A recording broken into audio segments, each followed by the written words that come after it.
नमस्कार YouTube family, cook with Sonali मराठीजमध्ये तुम्हा सर्वांचे खूप खूप मनापासून स्वागत। तर आज आपण गावच्या पद्धतीने खुसखुशीत आणि कुरकुरीत करंजी कशी करायची ते पाहणार आहोत। तुम्ही इथे ही करंजी पाहू शकता। करंजीवर हलकेसे बबल्स आलेले आहेत आणि तेच खूप महत्त्वाचे आहेत, त्याच्यामुळे खूप खुसखुशीत अशी करंजी बनली जाते आणि दिसायलाही ते अप्रतिम लागतात। तुम्ही ते पाहू शकता, अगदी खारीसारखी खुसखुशीत ही करंजी बनली गेलेली आहे। तर रेसिपी संपूर्ण टिप्ससह मी तुमच्यासोबत इथे शेअर केलेली आहे, तर व्हिडिओ कुठेही स्किप न करता संपूर्ण रेसिपी तुम्ही पहा। चला तर रेसिपीला सुरुवात करूया। तर आता आपण अर्ध्या किलोच्या प्रमाणामध्ये त्याचं सारण आणि करंजी बनवणार आहोत। त्याच्यासाठी इथे अर्धा किलो मैदा व्यवस्थित स्वच्छ चाळून घ्यायचा आहे, म्हणजे त्याच्यातील जर काही कचरा असेल तर तो बाजूला जाईल। आता पिठामध्ये चिमूटभर एवढं मीठ घालून पीठ व्यवस्थित मिक्स करून घ्यायचं आहे। 2 ते 3 चमचे छान कडकडीत तेल गरम केलेलं आहे आणि आता ते तेल पिठामध्ये घालून व्यवस्थित ते मिक्स करून घ्यायचं आहे। हे जे आपण तेल घालतो त्याच्यामुळे करंजीवर छान असे बबल्स यायला मदत होते आणि दिसायलाही करंजी अप्रतिम दिसते। आता दोन्ही हाताने असं पिठाला व्यवस्थित तेल चोळून घ्यायचं आहे। आता याच्यामध्ये थोडं थोडं पाणी टाकत आपल्याला पिठाचा गोळा बनवून घ्यायचा आहे। अगदी जास्त पातळही नाही आणि जास्त घट्टसरही नाही, इथपर्यंत आपल्याला ही पीठ मळायचं आहे। तर इथे तुम्ही पाहू शकता छान असं हे पीठ मळून घेतलेलं आहे। आता थोडंसं व्यवस्थित एका जागी गोळा करून घेऊन त्याच्यावरती झाकण ठेवून आपल्याला 10 मिनिटांसाठी हे पीठ असंच बाजूला ठेवायचं आहे। तर त्याच्यावरती झाकण घालूया आणि पीठ बाजूला ठेवून देऊया। आता आपण सारण बनवायला घेऊया। सारण बनवण्यासाठी सर्वप्रथम कढई गरम करून घ्यायची आहे। कढई गरम झाल्यानंतर गॅस मंद करायचा आणि नंतर त्याच्यामध्ये अर्धी वाटी इथे मी पांढरे तीळ घातलेले आहेत। पांढरे तीळ चटचट उडेपर्यंत आपल्याला हे भाजून घ्यायचे आहेत, मंद आचेवरतीच भाजायचे आहेत। पांढरे तीळ काढून घेतले। आता याच्यामध्ये 1 चमचा खसखस घातले। हलकेसे 10 ते 15 सेकंदासाठी खसखसी आपण भाजून घेऊया। आता खसखसी भाजलं गेलं तेही आपण एका प्लेटमध्ये काढून घेऊया। आता पुन्हा त्याच कढईमध्ये इथे मी 3 वाटी सुक्या खोबऱ्याचा कीस घेतलेला आहे। सुक्या खोबऱ्याचे काप करून नंतर ते मिक्सरला बारीक करून घेतले। आता मंद आचेवरतीच परतत राहून आपल्याला 2 ते 3 मिनिटं हे खोबरंही व्यवस्थित भाजून घ्यायचं आहे।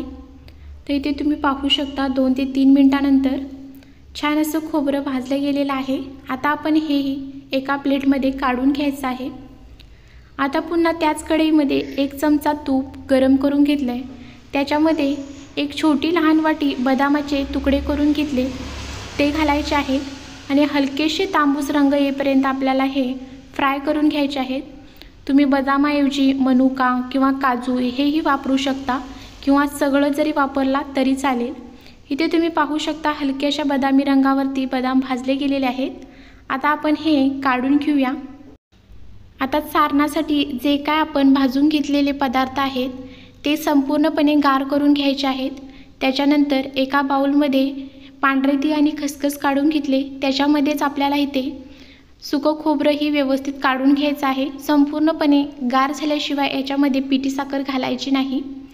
तर इथे तुम्ही पाहू शकता संपूर्ण गार झाल्यानंतरच मी इथे एकत्र करून घेतले। आता याच्यामध्ये घालायचे आहेत फ्राय करून घेतलेले बदामाचे काप, त्याचबरोबर 1 वाटी इथे मी पिठी साखर घेतले। संपूर्ण 1 वाटी पिठी साखर हे योग्य प्रमाण आहे। इथे मी पिठी साखरेसाठी जी वाटी वापरलेली आहे ती मोठी आहे। तर संपूर्ण मिश्रण व्यवस्थित मिक्स करून घेतलेलं आहे। आता याच्यामध्ये 1 चमचा वेलची पूड घालूया आणि वेलची पूड घातल्यानंतर पुन्हा एकदा सर्व सारण व्यवस्थित असं मिक्स करून घ्यायचं आहे। तर इथे तुम्ही पाहू शकता करंजीसाठीचे सारण आपलं इथे तयार झालेलं आहे। आता आपण मळून ठेवलेलं जे पीठ आहे त्याच्यावरती झाकण काढायचं आहे आणि तुम्ही पाहू शकता छान मऊसूत असा पिठाचा गोळा बनला गेलेला आहे। तर आता पुन्हा एक अर्धा मिनिट आपण हे पीठ मळून घेऊया, म्हणजे ते अजून थोडं सॉफ्ट होईल आणि आपल्याला करंजी लाटताना अजिबात त्रास होणार नाही। तर आता पीठ मळून घेतल्यानंतर आपण जेवढे पुरी लाटण्यासाठी गोळा घेतो त्या पद्धतीने इथे मी पिठाचा गोळा घेतलेला आहे आणि या पद्धतीने आपल्याला संपूर्ण ह्या लाट्या बनवून घ्यायच्या आहेत। तुम्ही जर मोठी करंजी करणार असाल तर ह्याच्यापेक्षा जास्त पीठ घेतलं तरी चालेल। बनवलेल्या लाट्या एका बाउलमध्ये काढून घेऊया आणि आता ह्याच्यावरती एखादा कॉटनचा कापड घालायचा आहे आणि असंच हे बाजूला ठेवायचं, म्हणजे आपल्याला लागेल तशा आपण घेऊ शकतो। आता आपण करंजी बनवायला घेऊया। त्याच्यासाठी इथे एक लाटी घेतलेली आहे, ती थोडीशी हाताने मोठी करून घ्यायची आणि त्याच्यानंतर इथे थोडंसं पीठ लावून घ्यायचं आहे आणि आपल्याला याची छान अशी पुरी लाटून घ्यायची आहे। अगदी हलक्या हाताने आपल्याला याची पारी लाटून घ्यायची आहे। तुम्ही पाहू शकता अगदी छान अशी पारी लाटली जात आहे, अजिबात जास्त वेळ लागत नाही। तर या पद्धतीने आपल्याला पारी लाटायची आहे। तर पारी लाटून झाल्यानंतर तुम्ही इथे पाहू शकता जास्त जाडसरही ठेवायची नाही आणि जास्त पातळही करायची नाही। तर आता पारी लाटून झालेली आहे, याच्यामध्ये आपण सारण घालून घेऊया। तर इथे मी 1.5 चमचा सारण वापरलेलं आहे। तुम्हाला जर जास्त वापरायचं असेल तर तुम्ही वापरू शकता। सारण घातल्यानंतर आता ह्या पारीच्या ज्या कडेच्या बाजू आहेत त्याला पाणी लावून घ्यायचं आहे, म्हणजे आपली करंजी व्यवस्थित अशी बंद होईल। आता ही करंजी बंद करून घेऊया। करंजी बंद करतेवेळी अजिबात हवा आतमध्ये राहता कामा नये याची काळजी घ्यायची आहे। तर तुम्ही पाहू शकता व्यवस्थित अशी करंजी बंद करून झाले।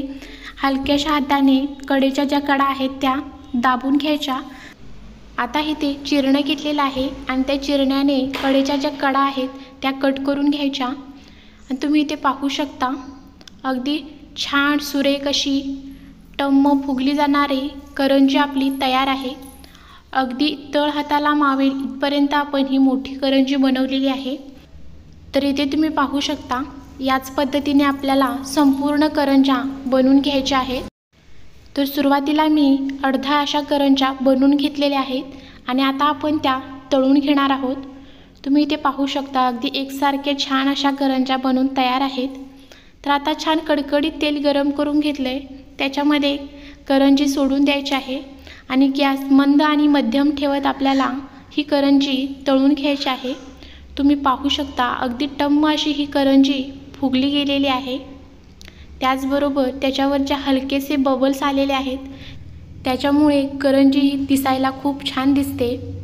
त्याचबरोबर अगदी छान खरपूस अशी करंजी तळल्यामुळे छान महिना ते 1.5 महिना अगदी कुरकुरीत अशी ही करंजी राहते, अजिबात मऊ पडत नाही आणि छान खुसखुशीत खारीसारखी करंजी बनली जाते। तर इथे तुम्ही पाहू शकता आपण ह्या करंज्या तळून घेतलेल्या आहेत।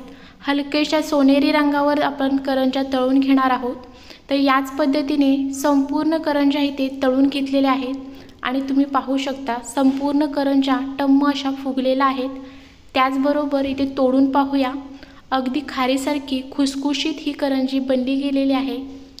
जर तुम्हाला रेसिपी आवडली असेल तर चॅनलला सबस्क्राईब करा, त्याचबरोबर बेल आयकॉनचे बटन दाबा, म्हणजे अशाच छान छान रेसिपी तुम्हाला पाहता येतील।